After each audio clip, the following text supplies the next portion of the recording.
नमस्कार दोस्तों, आप सभी का एक बार फिर से स्वागत है हमारे चैनल दुर्गा भक्ति मार्ग में। आज मैं आप सभी को सुनाऊंगी बुधवार के दिन सुनी जाने वाली गणेश जी महाराज की कहानी। बहुत समय पहले की बात है। किसी गांव में एक भाई और बहन रहते थे। भाई बहुत गरीब था, लेकिन बहन बहुत ही पैसे वाली थी। जब बहन की ननद का विवाह था, तब बहन ने ना तो अपने भाई को विवाह में आने का निमंत्रण दिया और ना ही कोई चिट्ठी भेजी। भाई को बाहर वालों से पता चला कि उसकी बहन के ननद का विवाह है। भाई ने अपने गांव वालों को बताया। तब गांव वालों ने उसकी बहन से चुनरी, बिछुआ और साड़ी जैसी जिनसे बन पड़ा कन्या के लिए दिया। भाई सारा सामान लेकर बहन के घर पहुंचा। बहन के घर जाने पर बहन की देवरानी बोली, भाभी जी, आपके भाई आए हैं। तो बहन ने पूछा, कैसे आए हैं और क्या पहना है? तब देवरानी ने कहा, पैदल आए हैं, फटी पगड़ी है, फटी धोती पहनी है। तो बहन बोली, मेरे ससुर हवेली के सामने दुकान में बैठे हैं, मुझे शर्म आती है। भाई को बोलो पीछे के दरवाजे से आए। भाई के आते ही बहन ने भाई को एक कमरे में बंद कर दिया और बाहर से ताला लगा दिया। एक तरफ लड़की का विवाह हो रहा था, गाजे बाजे बज रहे थे, अतिथियों को भोजन कराया जा रहा था। दूसरी तरफ भाई को पानी तक पूछने वाला कोई नहीं था। तभी भांजी की बहू को दया आई और उसने दरवाजा खोल दिया। दरवाजा खुलते ही भाई वहां से भाग गया और 2 दिन तक भूखे प्यासे रहने के कारण उसे चक्कर आने लगे। रास्ते में एक गणेश जी का मंदिर था। वह वहां पर जाकर गिर गया और रोते रोते गणेश भगवान को अपनी सारी आप बीती सुनाई और बोला, हे गणेश जी महाराज, आज मेरी गरीबी के कारण से मेरी सगी बहन भी मुझे धिक्कार रही है। घर जाने पर मेरी पत्नी, मेरे बच्चे पूछेंगे कि विवाह से क्या मिठाई लेकर आए हो, तो मैं उन्हें क्या जवाब दूंगा? तब गणेश जी को उस पर दया आ गई और गणेश जी महाराज बोले, मेरे बगीचे से ककड़ी और तरबूज तोड़कर ले जा। तब भाई ने ककड़ी तोड़कर झोला भर लिया और अपने घर ले गया। जाते ही बच्चों ने पूछा, पिताजी, बुआ के यहाँ से हम लोगों के लिए क्या लाए हो?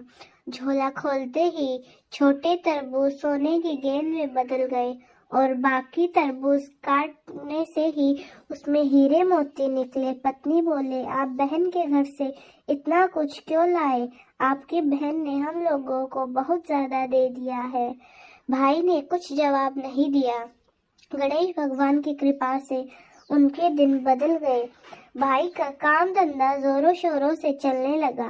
धीरे धीरे गहने, कपड़े, रहने के लिए मकान भी बन गए। पत्नी बोली, एक बार ननद जी को बुलाकर लाओ। तो भाई ने नए कपड़े, नए जूते पहनकर रथ में बैठकर अपनी बहन को लेने गया।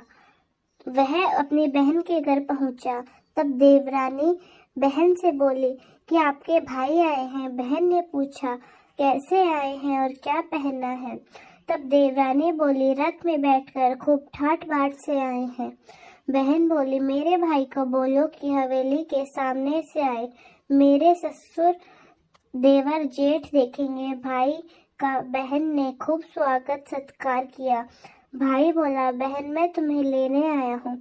तब बहन ने कहा, मुझे भी बहुत दिन हो गए, चलो मैं अपने मायके चलती हूँ। भाई बहन को लेकर अपने घर वापस आ गया। भाई और उसकी पत्नी ने बहन का खूब आदर सत्कार किया। जो चीजें मांगी सब बनवा कर दिया। बहन बोली, भाई मुझे एक जूते चाहिए। तब भाई ने मोची को बुलवाया और कहा, मेरी बहन के लिए ऐसी जूती बनाओ जो मुंह से बोले। भाई ने बहुत सारा धन देकर विदा किया है। अभी तक बहन की जूतियां नहीं आई थी और बहन रवाना होने लगी। तभी मोची जूतियां लेकर आया। बहन की जूती पहनते ही जूतियां बोली, नर्दन भाई की पैसे वाली बहन। बहन, गणेश जी का बगीचा नहीं होता तो आज क्या करती? बहन तब भाई की पत्नी से पूछने लगी, यह कहाँ से आवाज आ रही है? तभी भाई ने कहा, सुबह का समय है, कोई जीव बोल रहे होंगे। भाई ने घोड़े गाड़ी को जल्दी जाने को कहा। बहन के जाते ही पत्नी जिद करके बैठ गई कि जूतियां क्या बोल रही थी। तब पति ने अपनी पूरी आपबीती सुनाई कि कैसे बहन ने मुझे 2 दिन तक भूखा रखा, कमरे में बंद कर दिया। भांजे की बहू ने दरवाजा खोला, तब मैं बाहर आया और रास्ते में गणेश जी का मंदिर था। मैं उनकी शरण में जा पहुंचा। गणेश जी की कृपा से हमारे दिन बदले हैं। उसने अपनी पत्नी को सारी बातें बता दी। तब पत्नी बोली, अगर मुझे मालूम होता तो मैं आपकी बहन को लाने के लिए नहीं कहती और उन्हें कुछ भी नहीं देती। मेरा दिया हुआ सब कुछ वापस लेकर आओ। तब पति बोला, गणेश भगवान ने हमें सब दिया है। अगर मुझे भूखा प्यासा कमरे में बंद नहीं करती तो मैं गणेश भगवान के मंदिर में क्यों जाता? क्या मैं गणेश जी को अपना दुखड़ा सुनाता? तुम अपना मन मैला मत करो और अपने पर तो गणेश जी की कृपा है और किस चीज की कमी है। फिर दोनों गणेश जी के आगे झुककर प्रणाम करते हैं और जय जयकार करने लगते हैं। गणेश जी महाराज, जैसी कृपा आपने गरीब भाई पर की वैसी अपने सब भक्तों पर बनाए रखना। दोस्तों, प्रेम से बोलिए, गणेश जी महाराज की जय हो। आप सभी को हमारी आज की कहानी कैसी लगी? कमेंट्स में जरूर बताएं। धन्यवाद।